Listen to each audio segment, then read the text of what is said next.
এরপরে পঞ্চম প্রশ্ন হচ্ছে, রাসূল সাল্লাল্লাহু আলাইহি ওয়াসাল্লাম গায়েব জানতেন কিনা?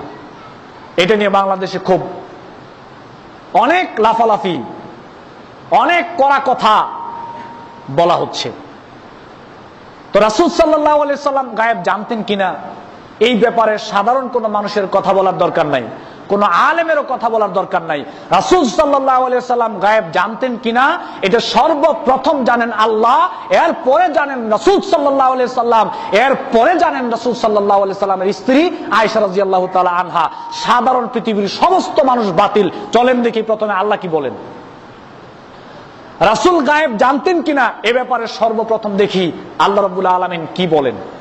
আল্লাহ সুবহানাহু ওয়া তাআলা পবিত্র কোরআন কারীমে ঘোষণা করেছেন, ওয়া ইনদাহু মাফাতিহুল গায়বি লা ইয়ালামুহা ইল্লা হুয়া। আল্লাহ রাব্বুল আলামিন বলেন, অদৃশ্যের সমস্ত চাবিকাঠি, গায়েবের সমস্ত চাবিকাঠি হচ্ছে আল্লাহ সুবহানাহু ওয়া তাআলার হাতে। অদৃশ্যের চাবিকাঠি, গায়েবের চাবিকাঠি আল্লাহ ছাড়া অন্য কারো হাতে নাই। এবার আল্লাহর নবীকে আল্লাহ বললেন, কুল লা ইয়ালামু মান ফিস সামাওয়াতি ওয়াল আরদিল গায়বি ইল্লাল্লাহ। পবিত্র কোরআনুল কারীমে আল্লাহ রাব্বুল আলামিন ঘোষণা করেছেন, হে রাসূল আপনি বলেন যে লা ইয়ালামু মান ফিস সামাওয়াতি ওয়াল আরদিল গায়বি ইল্লাল্লাহ। আপনি বলে দেন আসমান এবং জমিনের মধ্যে অদৃশ্যের খবর, গায়েবের খবর আল্লাহ ছাড়া আর কেউ জানেন। আল্লাহ বলছেন নবীকে যে আপনি বলেন, যেহেতু মানুষ বলবে আপনাকে যে আপনি গায়েবের খবর জানেন, এজন্য আপনি আপনার জবান দিয়ে বলেন যে আল্লাহ ছাড়া কেউ গায়েবের খবর জানে না। এবার আল্লাহ নবী আরো বলছেন সূরা আরাফের 188 নং আয়াতে, ওয়ালাউ কুনতু আ'লামুল গায়বা লাস্তাকসারতু মিনাল খাইরি ওয়া মা মাসসানিয়াস সু। আল্লাহ নবী বললেন, আল্লাহ সুবহানাহু ওয়া তাআলা কোরআনে কোট করে রেখেছেন, আল্লাহ নবী বলছেন আমি যদি গায়েবের খবর জানতাম, আমি নবী যদি গায়েবের খবর বলতে পারতাম, তাহলে নিঃসন্দেহে আমি অনেক কল্যাণ লাভ করতে পারতাম, আর কোন অকল্যাণ আমাকে স্পর্শ করতে পারত না। আল্লাহ নবী বলছেন। আচ্ছা, এবার আল্লাহ বললেন, নবী বললেন, এবার চলেন দেখি আল্লাহর নবীর স্ত্রী, সার্বক্ষণিক নবীর সঙ্গী আয়েশা রাদিয়াল্লাহু তাআলা আনহা, বিশ্ববিখ্যাত মহিলাদের মধ্যে অন্যতম জ্ঞানী একজন মহিলা। চলেন দেখি আয়েশা রাদিয়াল্লাহু তাআলা আনহা কি বলেন নবীর স্ত্রী। আপনি কেমন এটা আপনার স্ত্রী ভালো করে জানে, আপনার সমস্ত কিছু আপনার স্ত্রী ভালো করে জানে। আপনার সম্পর্কে আপনার স্ত্রী, আপনার ড্রাইভার ভালো করে সার্টিফাই করতে পারবে, যেটা অন্য কেউ পারবে না। এবার বুখারী শরীফের একটা হাদিস আপনি শোনেন।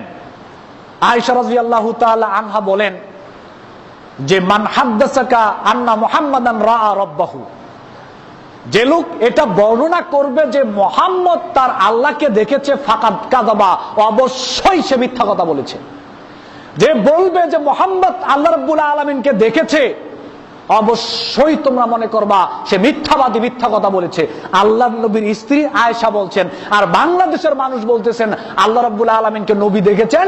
এমনকি ইমাম আবু হানিফা রাহিমাহুল্লাহ আল্লাহ রাব্বুল আলামিনকে স্বপ্নে 100 বার দেখেছেন। আল্লাহর নবীর স্ত্রী আয়েশা বলতেছেন, যে ব্যক্তি বলবে যে আল্লাহর নবী আল্লাহকে দেখেছে, সে মিথ্যা কথা বলেছে। এরপরে তিনি কোরআনের আয়াত পেশ করে বললেন যে ওয়া হুয়া ইয়াকুল লা তুদরিকুল আবসার, আল্লাহ রাব্বুল আলামিনকে কোন চক্ষু দেখা সম্ভব না। আমি তো আমারটা বললাম না, আমি তো আয়েশা রাদিয়াল্লাহু তাআলা আনহার কথাটাই আপনাকে বললাম। এরপরে বললেন ওয়ামান হাদ্দাসাকা, আর যে ব্যক্তি বলবে আন্নাহু ইয়ালামুল গায়ব, যে ব্যক্তি বলবে যে মুহাম্মদ সাল্লাল্লাহু আলাইহি সাল্লাম গায়েবের খবর জানতেন, ফাকাদ কাযাবা, অবশ্যই তোমরা মনে করবা সে লোকটা মিথ্যাবাদী, মিথ্যা কথা বলেছে। কেন? মুহাম্মদ সাল্লাল্লাহু আলাইহি সাল্লাম গায়েবের খবর জানতেন না, এই কথা আল্লাহ বলছেন, নবী নিজে বলছেন, এবং নবীর স্ত্রী আয়েশা রাদিয়াল্লাহু তাআলা আনহা বলছেন। এটা বুখারী শরীফের হাদিস। যে ব্যক্তি বলবে যে মুহাম্মদ গায়েবের খবর জানতো, তাহলে মনে করবা লোকটা মিথ্যা কথা বলেছে, সে মিথ্যাবাদী।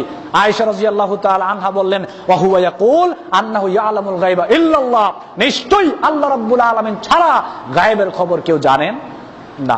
সুতরাং রাসূল সাল্লাল্লাহু আলাইহি সাল্লাম গায়েবের খবর জানতেন কিনা এ সম্পর্কে আমাদের কোনো কথা বলার দরকার নাই। আল্লাহ রাব্বুল আলামিন নিজে বলেছেন, নবীর জবান দিয়ে আল্লাহ বলিয়েছেন, এবং আল্লাহর নবীর স্ত্রী আয়েশা রাদিয়াল্লাহু তাআলা আনহা এ ব্যাপারে কথা বলে গিয়েছেন। সুতরাং এ ব্যাপারে যেন মানুষের কোনো মতবাদ, মানুষের নিজস্ব কোনো তৈরি কথা দিয়ে, আবেগ দিয়ে, স্বপ্ন দিয়ে যেন আমরা কোনো কথা না বলি, তাহলে কিন্তু এটা কোরআনের সাথে সাংঘর্ষিক হয়ে যাবে। আল্লাহ রাব্বুল আলামিন আমাদেরকে সঠিক বুঝদান করুন, আমিন।